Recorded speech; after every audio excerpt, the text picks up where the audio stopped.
Ginalantaw sang Commission on Population and Development 6 nga kakulangan sa sex education ang rason sa padayon nga pagsaka sang numero sang teenage pregnancy sa Western Visayas. Base sa data sang komisyon, kalabanan sa mga babayi sa na-record nga teenage pregnancy ang nagbusong kag nagbunag sang lapsag sa edad nga 10 tubtob 14 ka tuig.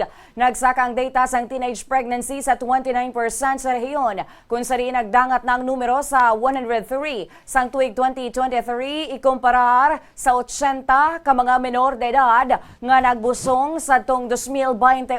Sunod naman kay Regional Director Harold Alfred Marshall, kakulangan gid sa sex education ang isa sa mga rason sa pagsaka sa nga mga kaso. Bangod diri iyagin pahayag nga kinahanglan nga mag-innovate ang mga local government unit sa mga estratehiya sa pagkampanya sang awareness ilabi na sa kadamaan subong sa mga pamatanon. Tama na gid kahapos sa ilang paggamit sang social media kag mga pornographic materials. Apang pahayag niya, dako man nga factor ang environment sa mga kabataan bangod by force o kung ginapilit ang mga kabataan sang ilahi mata man kagang iban kagustuhan nga ginahimo bangod nga mayara na sang mga partner. Focus kita kaya youth, pero now is a phenomenon na they're even getting younger and they're growing faster. When I speak growing, ang incident biglas ang nagbulusong 10 to 14, nag-dancing na sila. No? May pagkukulang, yes, may pagkukulang. Because kung